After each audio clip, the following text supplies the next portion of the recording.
Hello मेरे प्यारे बच्चों, हम यहाँ पर क्लास 12th फिजिक्स में अगर इलेक्ट्रोमैग्नेटिक इंडक्शन की बात करें तो हमारे पास में एक बड़ा ही इंटरेस्टिंग टॉपिक आता है और वो टॉपिक बहुत इम्पोर्टेंट भी है क्योंकि इस टॉपिक से रिलेटेड जनरली बोर्ड लेवल पर क्वेश्चन नहीं पूछे जाते हैं। जो क्वेश्चंस होंगे वो जेई मेंस एडवांस या नीट लेवल पर होंगे और टॉपिक है हमारे पास में इंड्यूस इलेक्ट्रिक फील्ड। जब हम फेराडेज लॉ की बात करते हैं और फेराडेज लॉ के according time varying magnetic field में अगर कोई कंडक्टिंग लूप रखा हुआ है तो उसमें करंट फ्लो होता है और इस करंट को हम कहते हैं इंड्यूस करंट। तो यहाँ पर अगर हम फेराडेज लॉ की बात करें, है ना, अगर हम फेराडेज लॉ को देखें तो हमारे पास में उसका मैथमेटिकल एक्सप्रेशन पता है, E equal to minus D phi by D T, minus D phi by D T. और फाई यहाँ पर मैग्नेटिक फ्लक्स है, फाई यहाँ पर हमको पता है मैग्नेटिक फ्लक्स होता है ना, मतलब जो इंड्यूस ईएमएफ है और ई जो है वो यहाँ पर इंड्यूस ईएमएफ है। तो ये एक वर्ड जो ईएमएफ हम यूज़ करते हैं, ईएमएफ का मतलब क्या होता है हमें पता है, ईएमएफ का फुल फॉर्म है electromotive force. Okay, electromotive force, है ना। ये काम पोटेंशियल डिफरेंस जैसा ही करता है, मतलब ये पोटेंशियल डिफरेंस जैसा ही बिहेव करेगा, पर इसका डेफिनेशन पोटेंशियल डिफरेंस जैसा नहीं होता है। ईएमएफ जो है अगर हम उसे डिफाइन करें तो it is work done to circulate unit positive charge in a close path, है ना। पर पोटेंशियल डिफरेंस को अगर डिफाइन करें तो पोटेंशियल डिफरेंस जैसे पॉइंट ए है और पॉइंट बी है, इन दो पॉइंट के बीच का पोटेंशियल डिफरेंस मतलब potential of B minus potential of A, उसे हम कहेंगे it is work done to move a unit positive charge from A to B, है ना। यह है, और यहाँ पर इलेक्ट्रिक फील्ड की हेल्प से हम पोटेंशियल डिफरेंस फाइंड कर सकते हैं, that is negative of integration from A to B E dot D R, E dot D R. ठीक है, तो हम यहाँ ए से बी तक इंटीग्रेट करेंगे इलेक्ट्रिक फील्ड को तो हमें पोटेंशियल डिफरेंस पता चलता है। और यहाँ हमको पता है कि इलेक्ट्रिक फील्ड एक कंजर्वेटिव फील्ड होगा और उसका जो वर्क डन है वो पाथ पे डिपेंड नहीं करेगा, मतलब अगर हम उसी पॉइंट पर वापस से आ जाते हैं तो वर्क डन ज़ीरो होगा, वहाँ पर पोटेंशियल डिफरेंस ज़ीरो हो जाएगा। क्लोज इंटीग्रेशन जो होगा वहाँ पर पोटेंशियल डिफरेंस ज़ीरो होगा। पर अगर हम ईएमएफ की बात करें, अगर हम ईएमएफ की बात करें तो वहाँ पर क्लोज लाइन इंटीग्रेशन होता है इलेक्ट्रिक फील्ड का। ओके, तो फेराडेज लॉ में जो ईएमएफ है उसके लिए हम इलेक्ट्रिक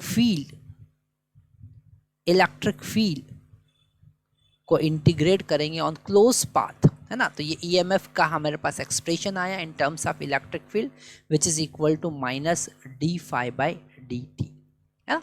और ये जो इलेक्ट्रिक फील्ड हम कंसिडर कर रहे हैं, क्योंकि अगर हम प्रैक्टिकली देखें तो वहाँ पर मैग्नेटिक फील्ड है जो टाइम के साथ में चेंज हो रही है, वहाँ पर कोई इलेक्ट्रिक फील्ड प्रेजेंट नहीं है।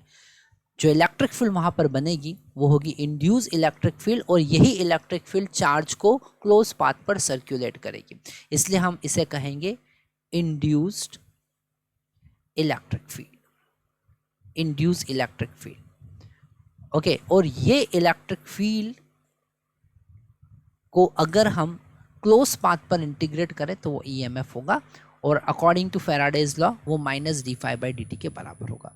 तो यहाँ पर अगर हम इस E के साथ में IN लिख देते हैं तो गलत नहीं होगा, क्योंकि ये इंड्यूस इलेक्ट्रिक फील्ड को रिप्रेजेंट कर रहा है ना। अब इंड्यूस इलेक्ट्रिक फील्ड से रिलेटेड कॉन्सेप्ट को और अच्छे से समझने के लिए कि कैसे हम इंड्यूस इलेक्ट्रिक फील्ड का यूज़ कर सकते हैं न्यूमेरिकल सॉल्व करने में, हम एक कॉन्सेप्ट और देखते हैं जहाँ पर यूनिफॉर्म मैग्नेटिक फील्ड नहीं, टाइम वेरिंग मैग्नेटिक फील्ड में हम अगर जिसका डायरेक्शन फिक्स्ड है, हम यहाँ पर इस प्लेन के इनवर्ड डायरेक्शन में मैग्नेटिक फील्ड कंसीडर कर रहे हैं, और ये magnetic field time varying magnetic field है। कैसा है? Time varying magnetic field, time varying magnetic field B है, टाइम डिपेंडेंट है। ओके, और यहाँ पर अगर हम क्लोज पाथ पर एक क्लोज पाथ लेते हैं, ठीक है, इसके अंदर जिसका रेडियस है r, स्मॉल r, है ना, और इस पाथ पर अगर हम इंड्यूस इलेक्ट्रिक फील्ड देखें तो इंड्यूस इलेक्ट्रिक फील्ड ऐसी सर्कुलेटिंग होगी, सर्कुलर फॉर्म में होगी, और इसकी डायरेक्शन किधर होगी, टेंजेंशियल डायरेक्शन होगी। किधर होगी डायरेक्शन, टेंजेंशियल डायरेक्शन होगी। तो यहाँ पर अगर हम फ्लक्स की बात करें तो फ्लक्स हो सकता है b इंटू ए इंटू कॉस, और एंगल यहाँ पर 0 डिग्री है क्योंकि मैग्नेटिक फील्ड और एरिया का एंगल एक ही है। तो फाई यहाँ पर हो जाएगा b इंटू ए, और a को हम लिख सकते हैं पाई आर स्क्वायर इंटू बी, और ये b जो है वो टाइम वेरिंग है। तो यहाँ अगर हम E डॉट डी आर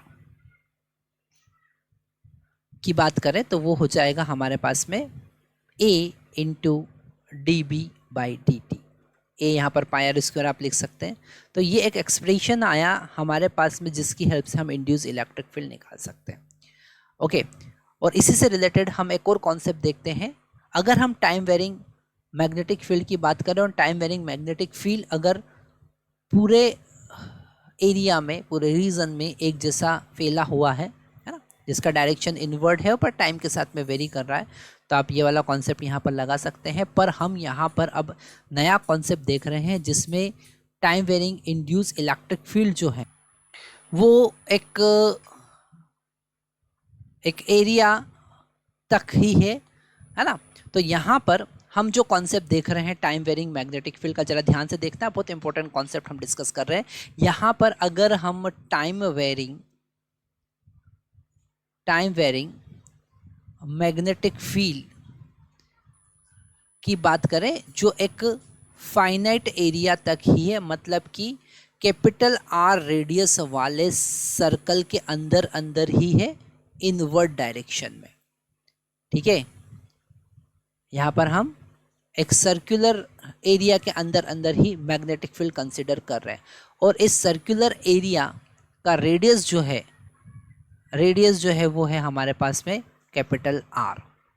अब अगर हम इंड्यूस इलेक्ट्रिक फील्ड की बात करें, ठीक है, तो इंड्यूस इलेक्ट्रिक फील्ड हम देखेंगे इनसाइड, मतलब कि इस मैग्नेटिक फील्ड के अंदर, इनसाइड, और इंड्यूस इलेक्ट्रिक फील्ड हम देखेंगे आउटसाइड, मतलब बाहर। ओके, इनसाइड और आउटसाइड, ठीक है। इनसाइड का मतलब आर का वैल्यू जो है वो 0 से कैपिटल आर तक है, और आउटसाइड का मतलब स्मॉल आर का वैल्यू कैपिटल आर से बड़ा है। स्मॉल आर जो है वो डिस्टेंस है इसके सेंटर से। तो यहाँ पर सबसे पहले इनसाइड मैग्नेटिक फील्ड निकालने के लिए हम एक अंदर सर्कुलर पाथ कंसिडर करेंगे। तो हमने यहाँ पर आर रेडियस का एक सर्कुलर पाथ कंसिडर किया, और इसके ऊपर अगर हम इलेक्ट्रिक फील्ड को इंटीग्रेट करेंगे, ठीक है, तो यहाँ पर इलेक्ट्रिक फील्ड जो होगी, जो इंड्यूस इलेक्ट्रिक फील्ड होगी वो यूनिफॉर्म होगी, है ना, वो यूनिफॉर्म होगी।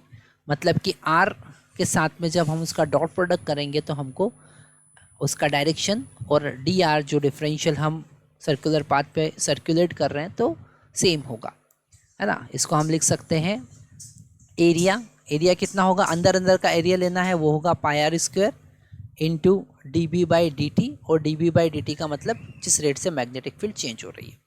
इसको हम लिख सकते हैं ई इंटू 2 पाई आर, क्योंकि यहाँ पर आर डिस्टेंस पर इलेक्ट्रिक फील्ड एक जैसा होगा, यूनिफॉर्म होगा, है ना।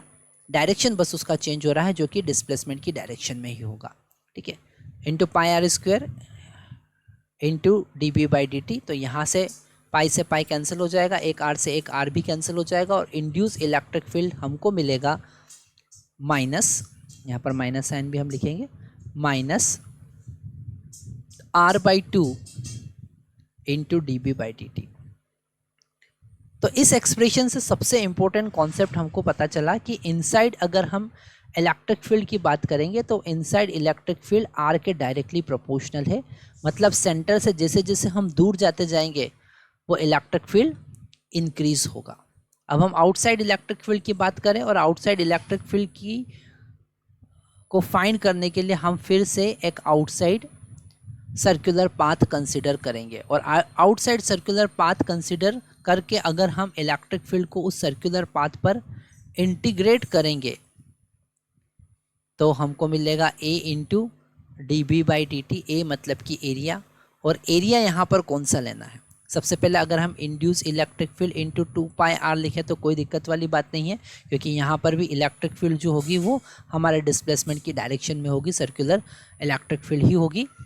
इज इक्वल टू माइनस, यहाँ पर हम लिखेंगे पाई कैपिटल R स्क्वायर, क्योंकि कैपिटल R तक ही मैग्नेटिक फील्ड प्रेजेंट है तो फ्लक्स भी वहीं तक होगा, ओके, इंटू dB/dt, है ना। पाई से पाई यहाँ पर कैंसिल कर सकते हैं, पाई से पाई यहाँ कैंसिल हुआ। इंड्यूस इलेक्ट्रिक फील्ड का एक्सप्रेशन हमको मिला minus R square divided by 2R into dB/dt। तो यहाँ पर आउटसाइड इलेक्ट्रिक फील्ड जो है वो R के इन्वर्सली प्रोपोर्शनल है, मतलब जैसे उस स्पेसिफिक रीजन जहाँ तक मैग्नेटिक फील्ड है उसके बाहर हम आएंगे तो मैग्नेटिक फील्ड डिक्रीज होगी, इन्वर्सली प्रोपोर्शनल होगी, रेक्टेंगुलर हाइपरबोला के फॉर्म में डिक्रीज होगी। मतलब अगर इस क्वेश्चन के लिए हम इलेक्ट्रिक फील्ड और R के बीच में ग्राफ प्लॉट करें, इलेक्ट्रिक फील्ड और R के बीच में ग्राफ प्लॉट करें तो कैपिटल R डिस्टेंस तक इलेक्ट्रिक फील्ड जो है वो इंक्रीज होगी, लीनियरली इंक्रीज होगी, वो डायरेक्टली प्रोपोर्शनल है, और उसके बाद में वो इन्वर्सली प्रोपोर्शनल है ना। यहाँ पर आउटसाइड इलेक्ट्रिक फील्ड जो होगी वो इन्वर्सली प्रोपोर्शनल है, और इनसाइड इलेक्ट्रिक फील्ड जो होगी वो डायरेक्टली प्रोपोर्शनल है ना। तो ग्राफ बड़ा इंटरेस्टिंग है जो आपको यहाँ पर समझना है। तो हमने यहाँ पर इंड्यूस इलेक्ट्रिक फील्ड की बात की, और इसी इंड्यूस इलेक्ट्रिक फील्ड को समझने के लिए हमारे पास में कुछ बहुत अच्छे न्यूमेरिकल हैं, और वो न्यूमेरिकल हम अभी सॉल्व करेंगे तो हमको इसके और कॉन्सेप्ट समझ में आएंगे।